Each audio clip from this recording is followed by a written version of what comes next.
Elle a volé le saphir de grand-mère pour épouser un milliardaire, mais quelques secondes avant de dire oui, j'ai remis au marié les résultats ADN qui ont révélé son mensonge sur sa grossesse et détruit le mariage devant 300 invités. L'ADN a tout détruit.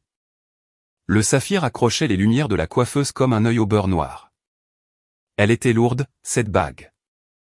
Je savais exactement à quel point elle était lourde car j'avais l'habitude de la tenir dans ma paume pendant que ma grand-mère dormait, sentant le poids du platine s'enfoncer dans ma peau. Maintenant, elle était ancrée à la main droite de ma sœur Soline, clignotant chaque fois qu'elle soulevait son mimosa. La suite nuptiale sentait le feu chimique, un mélange suffocant de lac en aérosol, d'acétone et l'odeur de pêche pourrie et trop sucrée d'un champagne hors de prix qui était resté ouvert trop longtemps. Ne bougez pas, marmonna la maquilleuse. Elle mâchait un chewing-gum à la menthe poivrée, la menthe forte perçant le brouillard de la pièce. Elle essayait de coller de faux cils sur les paupières de Soline, mais Soline ne pouvait pas s'arrêter de parler, ne pouvait pas s'arrêter de bouger les mains. C'est tout simplement si parfait, dit Soline, admirant son reflet. Elle écarta grand les doigts. Mon quelque chose de vieux. La mère de David a failli pleurer quand elle l'a vu. Elle a dit, cela me donne cette gravité de l'ancien monde. Je me tenais près de la porte, tenant une housse à vêtements qui coupait la circulation dans mes index. Je ne dis rien. Je mordis simplement l'intérieur de ma joue, serrant les dents sur le tissu mou jusqu'à ce que je goûte la saveur rouillée distincte du cuivre. Cette bague m'appartenait. Ce n'était pas une métaphore. Ce n'était pas un accord familial tacite. C'était légalement et explicitement écrit dans le testament de grand-mère Ruth, à ma petite-fille Camilla, qui comprend la valeur des choses calmes, je lègue le saphir et la bague en platine. Mais grand-mère est morte en février, et les funérailles furent un flou de laine noire et de neige humide. Dans le chaos du débarras de sa maison, la boîte en velours a tout simplement disparu de sa commode. J'ai passé 3 jours à arracher les lames du plancher, à fouiller dans des boîtes de chandails antimite, à pleurer jusqu'à avoir les yeux gonflés et fermés. Ma mère m'avait tapoté l'épaule, sa voix dégoulinant de cette fatigue exaspérée qu'elle ne réservait qu'à moi. C'est juste un bijou, Camilla. Il est probablement perdu. Laisse tomber. Il n'était pas perdu. Soline l'avait tout simplement empoché. Je ne l'ai découvert que 2 mois plus tard, lors de sa fête de fiançailles. Elle est entrée dans la salle louée, rayonnante, enceinte, et agitant la main comme si elle venait de gagner à la loterie. Quand je l'ai confrontée dans le vestiaire, ma voix tremblant si fort que je pouvais à peine former les consonnes, elle a juste levé les yeux au ciel. Elle a même tendu la main et ajusté le revers de mon blazer bon marché. Oh, grandis un peu, Camilla, avait-elle chuchoté, l'odeur de son parfum à la vanille épaisse et suffocante. Tu es célibataire. Tu vis dans un studio et tu travailles dans un box de bureau. Où vas-tu porter un saphir de 3 carats? À l'épicerie? Je me marie dans la famille Caldwell. J'ai besoin d'héritage. J'ai besoin de pédigré. Grand-mère aurait compris. En plus, j'ai dû la faire remettre à la taille. Elle ne m'allait même pas. C'était la partie qui m'avait donné des crampes d'estomac. Elle l'avait coupé. Elle avait pris l'anneau en platine massif de grand-mère, celui qui s'ajustait parfaitement à mon annulaire, et avait payé un bijoutier pour le trancher et y ajouter du métal afin qu'il puisse glisser sur ses propres jointures. Elle l'avait mutilé. Je ne l'ai pas giflé. Je n'ai pas crié. Je ne suis pas l'héroïne de cette histoire. Je suis la lâche qui a ravalé la bile dans sa gorge, qui est retournée à la fête, et qui a mangé un beignet au crabe rassis. Ma mère m'a dit de maintenir la paix. Elle est enceinte, Camilla. Les Caldwell sont traditionnels. Elle a besoin que tout soit parfait en ce moment. Ne gâche pas cela pour elle. Alors, je suis devenue demoiselle d'honneur. J'ai payé $300 pour une robe en mousseline rose poussiéreux qui donnait à ma peau un air jaunâtre. Je suis allé aux essayages. J'ai souri. Je l'ai regardé parader avec mon héritage. Camilla, la terre appelle Camilla. Soline claqua des doigts, la main portant la bague me ramenant à la suite nuptiale. Peux-tu passer le voile à la vapeur et ne le brûle pas cette fois? C'est du tulle importé. Bien sûr, dis-je. Ma voix était plate, rauque par manque de sommeil. J'ai accroché le voile à la porte de la salle de bain, allumé le défroisseur à main, et regardé l'eau bouillir dans le réservoir en plastique. La vapeur sifflait, chaude et humide contre mon visage. À travers l'entrebâillement de la porte, je l'ai regardée. Soline, l'enfant prodige, celle qui a eu l'appareil dentaire, les cours particuliers, la somptueuse fête de ses 16 ans, pendant que je recevais des vêtements d'occasion et des conseils pratiques. Elle épousait David Caldwell dans exactement 4 heures. David était un gestionnaire de fonds spéculatifs avec une mâchoire comme un mur de briques et un fonds en fiducie familial qui remontait à la révolution industrielle. C'était un bon gars, surtout un peu inconscient, entièrement isolé par sa richesse. Mais il regardait Céline comme si elle était magique. Il croyait au récit qu'elle lui avait vendu. La douce fille traditionnelle issue d'une bonne famille portant son enfant, prête à bâtir un héritage. Il ne savait pas qu'il y a 3 jours, j'avais découvert que toute la fondation de son avenir était construite sur un mensonge. J'ai passé le défroisseur le long du tulle délicat, le sifflement de la machine noyant les bavardages dans la pièce voisine. J'ai pensé au morceau de papier actuellement plié en un carré incroyablement serré, fermé dans la poche intérieure de ma pochette. Il semblait plus lourd que le saphir. Il ressemblait à une grenade dégoupillée. C'est arrivé un mardi, le genre de mardi banal et bruyeux où rien qui puisse changer une vie n'est censé se produire. J'avais conduit jusqu'à la maison de ville de Céline et David pour aider à assembler les sacs de bienvenue pour les invités venant de l'extérieur. David était au bureau. Céline était à l'étage en train de faire une sieste, affirmant que la fatigue de la grossesse lui brisait littéralement la colonne vertébrale. J'ai été laissé seul dans le bureau à domicile de David, entouré de mini-bouteilles de Prosecco, de boîtes d'allumettes personnalisées et de sacs de pop-corn artisanal. Je devais imprimer les encarts d'itinéraire. J'ai envoyé le fichier de mon ordinateur portable vers leur imprimante laser sans fil posée sur la crédence. La machine a vrombé pour s'allumer, a fait un bruit de grincement violent, puis a fait clignoter une lumière rouge en forme de flèche. Bourrage papier. J'ai soupiré, frottant l'arête de mon nez. J'ai ouvert le panneau avant de l'imprimante. L'odeur du toner chaud et de l'ozone s'est élevée.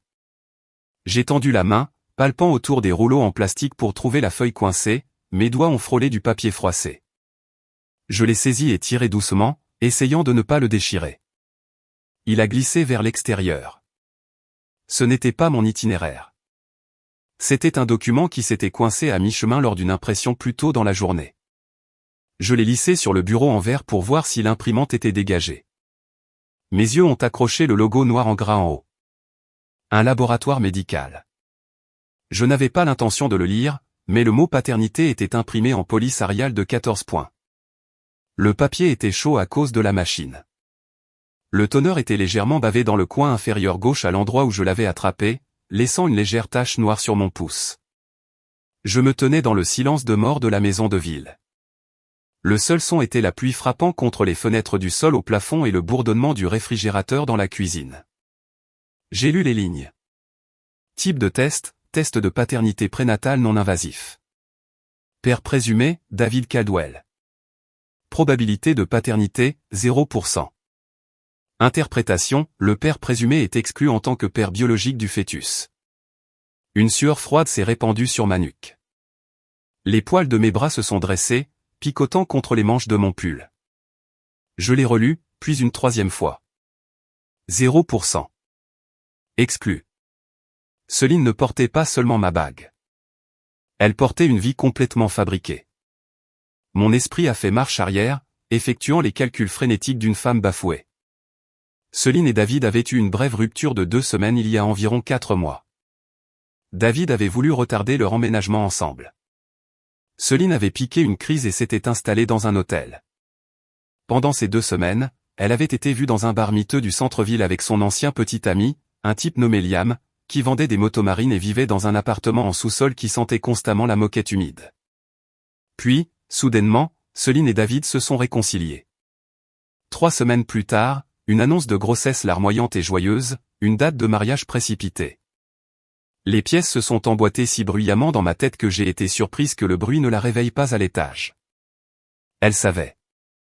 Elle a fait le test, a vu les résultats, a essayé de les imprimer, peut-être pour les montrer à une clinique, peut-être pour les brûler, qui sait, et l'imprimante a bourré. Elle a probablement pensé que la tâche s'était simplement annulée. Elle était trop négligente, trop arrogante pour vérifier. J'ai plié le papier en 2, puis encore en 2, pressant l'ongle de mon doigt le long des plis jusqu'à ce qu'il soit assez tranchant pour couper la peau. Je l'ai glissé dans la poche de mon jean juste au moment où j'ai entendu ses pas sur les escaliers en bois dur. As-tu fini les sacs, avait-elle demandé, bâillant en entrant dans le bureau, frottant son ventre légèrement arrondi. Presque, avais-je répondu. Ma voix me semblait étrangère. Creuse. C'était mardi. Hier soir a eu lieu le dîner de répétition au Caldwell Country Club. Le dîner avait été un exercice de retenue angoissant. La salle à manger sentait la côte de bœuf rôti, la cire pour parquet et l'odeur entêtante des centres de table floraux, de lourds lys blancs qui me rappelaient trop les funérailles de grand-mère. Je me suis assise au bout de la longue table en acajou, repoussant des asperges froides beurrées dans mon assiette. Le père de David, un homme qui portait des lavalières sans ironie, s'est levé pour porter un toast.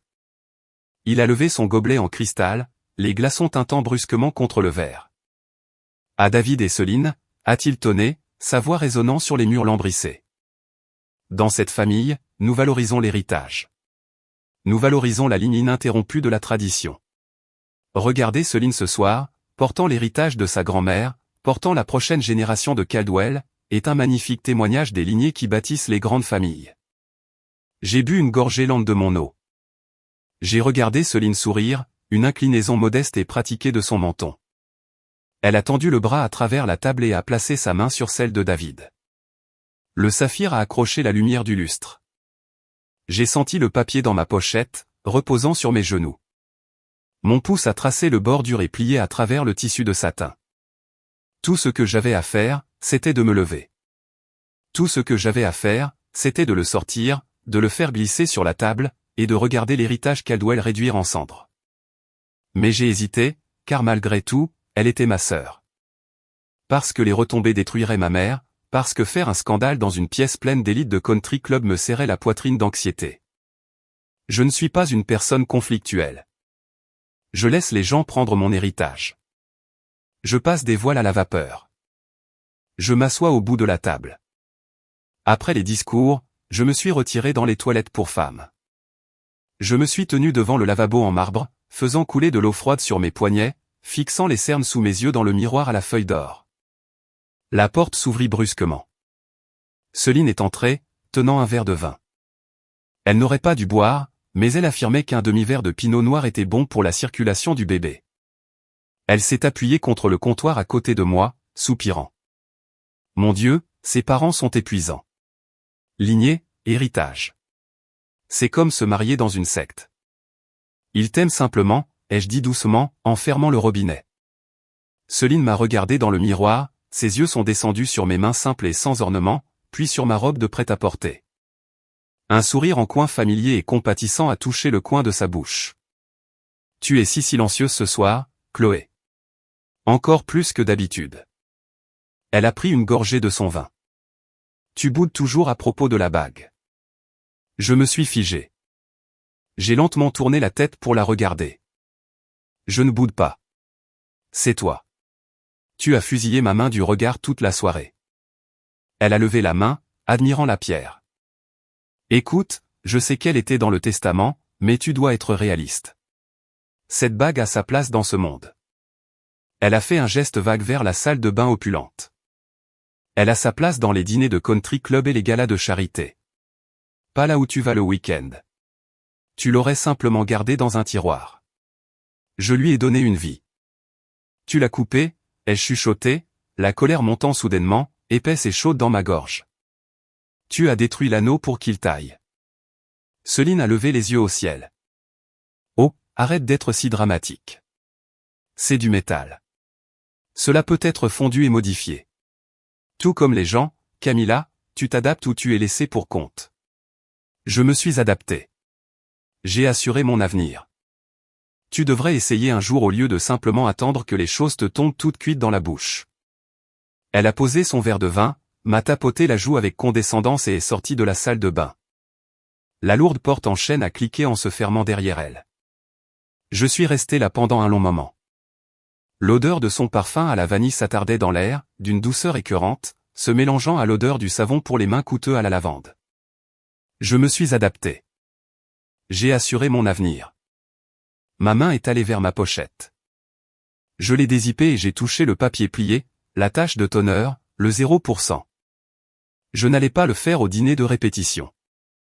Le dîner de répétition était trop petit, trop privé. Si je le faisais là, il pourrait tout cacher sous le tapis. Il pourrait payer Liam. Il pourrait étouffer l'affaire. Non, elle voulait parler d'adaptation. Elle voulait une vie de gala et de country club. Elle voulait jouer la grande dame de la lignée des Caldwell, portant la bague de ma grand-mère sur sa main de voleuse. J'ai regardé mon propre reflet, la lâche qui ravalait toujours sa bile. J'ai pris une grande inspiration et pour la première fois de ma vie, j'ai décidé de la recracher. J'allais attendre le mariage. Les lourdes portes en chêne de la cathédrale se sont ouvertes avec un bruit sourd et étouffé. Le souffle soudain de la climatisation a frappé mes épaules nues, transportant l'odeur dense et étouffante des bougies en cire d'abeille et de centaines de pivoines blanches importées. La musique de l'orgue a enflé. Elle ne semblait pas belle. Elle sonnait comme une sirène d'alarme vibrant contre mon sternum. Nous avons commencé la longue marche dans l'allée centrale. Ma robe en mousseline rose poussiéreux collait à mes collants à cause de l'électricité statique. La sueur coulait le long de mes côtes, froide et tranchante. J'ai serré mon bouquet si fort que les tiges vertes et humides se sont écrasées contre mes paumes, laissant un résidu végétal collant sur ma peau.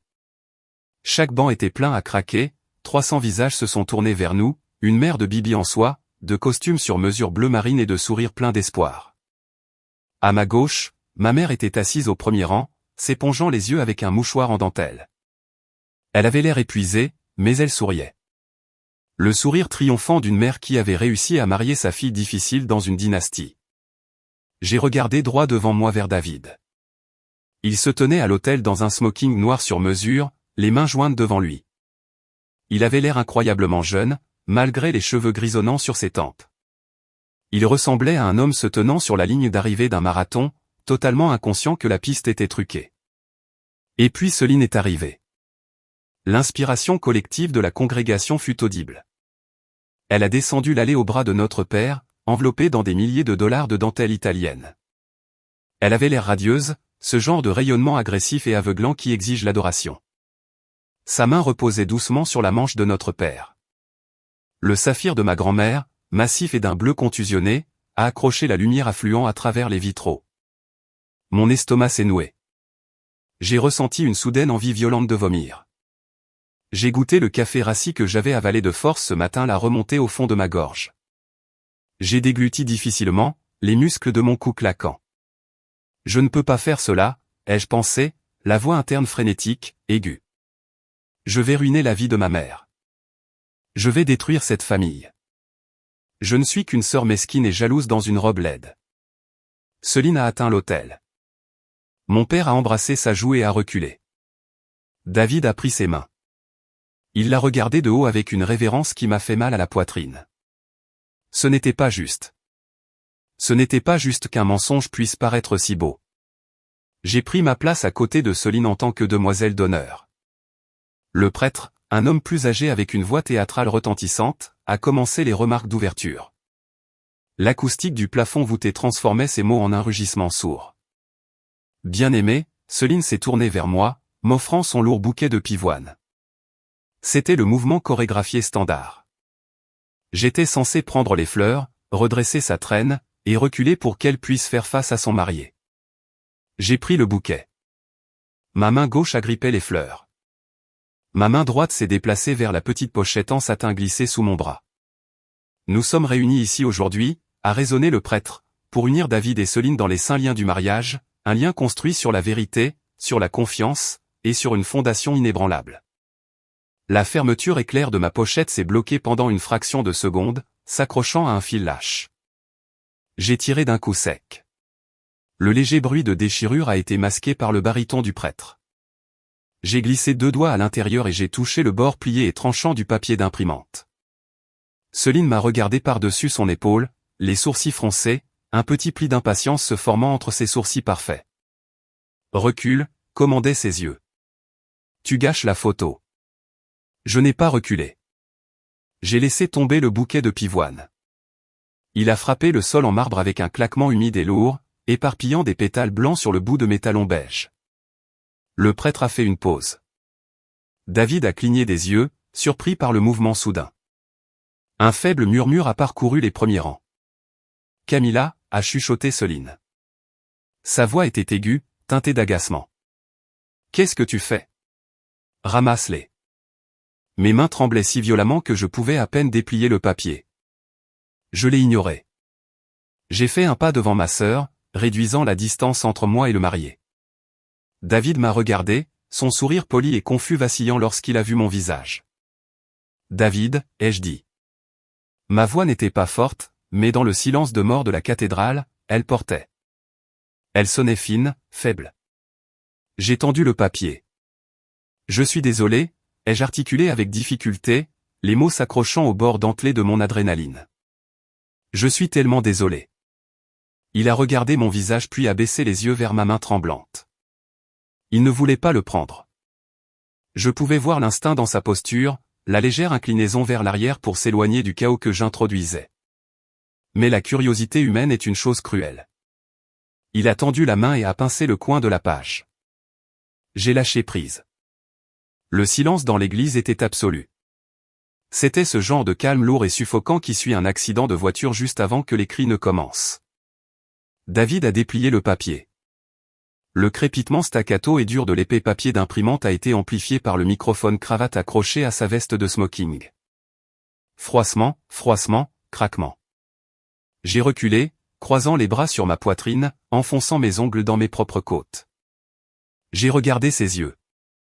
Je les ai regardés scanner le haut de la page. Je les ai regardés frapper les lettres noires en gras. J'ai regardé la seconde exacte où son cerveau a traité la police ariale de 14 points. Probabilité de paternité, 0%. Sa bouche s'est légèrement ouverte.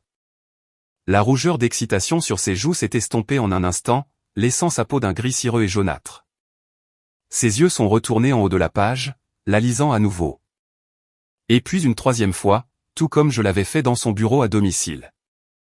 David, a demandé Céline. L'agacement avait disparu, remplacé par une panique soudaine et haletante. David, qu'est-ce que c'est?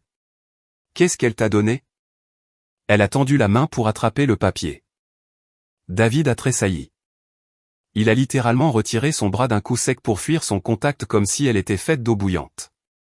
Le microphone cravate a capté son inspiration saccadée et frissonnante. Le son a résonné dans les haut-parleurs, submergeant les 300 invités. Est-ce que c'est, a commencé David, mais sa voix a craqué. Il s'est raclé la gorge, fixant le papier. Il ne l'a pas regardé. Est-ce que c'est vrai? Si quoi est vrai? David, laisse-moi voir. Céline s'est jetée dessus. David a reculé, son talon s'accrochant à l'ourlet de sa traîne, déchirant la délicate dentelle italienne. Le son fut net et violent. 0%, a dit David. Sa voix était morte, plate. 0%, Céline. Céline s'est figée. Le sang a disparu de son visage. Sous les lourdes couches de maquillage professionnel incrustées, je l'ai vue véritablement pour la première fois depuis des mois. Elle avait l'air terrifiée. Elle avait l'air petite. L'odeur de son coûteux parfum à la vanille fut soudainement coupée par l'odeur acide et vive de la sueur nerveuse. David, attends. Je peux expliquer, a-t-elle balbutié, sa voix montant d'une octave, frénétique et stridente. C'est une erreur. C'est une erreur administrative, la clinique a dit. Tu es allé dans une clinique? L'a-t-il interrompu? Il l'a enfin regardé. Ses yeux étaient complètement vides. Tu m'as dit que le rendez-vous chez le médecin mardi n'était qu'une échographie de routine. Tu m'as dit que le bébé était en parfaite santé. Il l'est. Il est en bonne santé. Je le jure, David, je t'en prie. Mais ce n'est pas le mien. Les mots ont résonné sur les plafonds voûtés. Une femme au 3e rang a poussé un grand halètement. Ma mère s'est levée brusquement, sa chaise raclant horriblement contre le sol en marbre. Camilla, qu'as-tu fait? A-t-elle hurlé, sa voix tremblant d'une rage mal placée. Je n'ai rien fait, ai-je chuchoté, bien que personne ne m'ait entendu à cause de la vague montante de murmures de la congrégation. Le père de David, l'homme des lignées et de l'héritage, a monté les marches de l'autel avec détermination. Il a attrapé l'épaule de David. Fils, que se passe-t-il ici? David a simplement tendu le papier à son père. L'homme plus âgé a ajusté ses lunettes de lecture, a scanné la page et a fermé les yeux. Sa mâchoire s'est crispée en une ligne dure et impitoyable. Il a regardé Céline, non pas avec colère, mais avec un dégoût absolu. Le genre de regard que l'on jette à un cafard sur un plan de travail de cuisine. Le mariage est terminé, a annoncé Monsieur Caldwell, sa voix retentissante manquant de sa chaleur habituelle. Tout le monde, s'il vous plaît, rassemblez vos affaires et partez. La réception est annulée. Le chaos a éclaté. 300 personnes ont commencé à parler en même temps, le bruit des pieds qui traînent, le claquement des bancs. Non, non, attendez. Céline sanglotait maintenant, ce genre de pleurs laids et haletants qui ruine instantanément le mascara. Des traînées noires coulaient le long de ses joues rougies. Elle a attrapé l'avant-bras de David, enfonçant ses doigts dans la laine noire de son smoking. David, je t'aime. C'était une erreur. C'était quand nous étions séparés. Je n'en étais pas sûr. J'étais terrifié à l'idée de te perdre. Lâche-moi, a dit David doucement. S'il te plaît, lâche-moi, Céline. Il a dégagé son bras avec assez de force pour que Céline trébuche en arrière. David ne l'a plus regardé. Il ne m'a pas regardé. Il a simplement fait demi-tour, a descendu les marches de l'hôtel et a complètement contourné l'allée centrale, se dirigeant vers une porte de sortie latérale. Ses garçons d'honneur se sont maladroitement précipités pour le suivre. Céline est tombée à genoux. La jupe massive en tulle s'est amassée autour d'elle sur le sol comme une montgolfière qui se dégonfle. Elle a enfoui son visage dans ses mains, ses épaules se soulevant sous la violence des sanglots. Ma mère s'est précipitée devant moi, se laissant tomber sur le sol à côté de son enfant prodige, enroulant ses bras autour d'elle, me fusillant du regard comme si je tenais un couteau ensanglanté. Tu l'as ruiné, a sifflé ma mère, son visage déformé par le chagrin et la haine. Espèce de petite garce jalouse et rancunière. Je suis resté là. L'adrénaline s'écoulait hors de moi, donnant à mes jambes l'impression d'être des tuyaux de plomb. Je les ai regardées de haut toutes les deux. Je ne me sentais pas triomphante. Je ne me sentais pas justifiée. Je me sentais simplement incroyablement et profondément fatigué. Elle s'est ruinée elle-même, maman, ai-je dit d'un ton neutre. Je me suis accroupi pour être à la hauteur des yeux de ma sœur. Elle a levé les yeux vers moi, son visage étant un gâchis étalé de noir et de beige. La haine dans ses yeux était sauvage. Je vais te tuer, a articulé Céline avec difficulté, sa voix éraillée. Donne-moi la bague, ai-je dit. Céline a cligné des yeux. Quoi? La bague de grand-mère. Donne-la-moi. Es-tu folle, a-t-elle crié, le son résonnant dans l'église à moitié vide. Ma vie est finie et tu veux un bijou? Ce n'est pas le tien. Cela ne l'a jamais été. Tu l'as volé. Tu l'as coupé. Et tu l'as utilisé comme accessoire pour un mensonge. Enlève-le. Céline m'a dévisagé, sa poitrine se soulevant. Elle a regardé sa main droite. Le saphir était toujours là, s'accrochant obstinément à son doigt. Avec un son guttural de pure rage, elle a attrapé l'anneau en platine. Ses jointures étaient gonflées par la grossesse et la chaleur. La bague ne bougeait pas. Elle a serré les dents et a tiré. La peau autour de sa jointure est devenue rouge foncé, puis violette. Elle a gémi de douleur, tirant violemment jusqu'à ce que le métal finisse par racler l'os, emportant une couche de peau avec lui. Elle me l'a jeté. La bague a heurté le corsage de ma robe et est tombée sur le sol en marbre avec un tintement aigu et creux. Elle a roulé de quelques centimètres et s'est arrêtée contre la tige écrasée d'une pivoine blanche. Je l'ai ramassée. Le platine était chaud à cause de sa peau. La soudure dentelée à l'arrière de l'anneau, là où le bijoutier avait ajouté le métal supplémentaire, était rugueuse sous mon pouce. Elle était ruinée. Elle était laide maintenant. Je n'ai pas dit un mot de plus. J'ai tourné le dos à ma mère, qui tenait ma sœur en pleurs sur le sol d'une église à laquelle elle n'appartenait pas. J'ai descendu l'allée centrale seule, passant devant les derniers retardataires de la famille Caldwell, qui me dévisageaient avec des yeux écarquillés et consternés.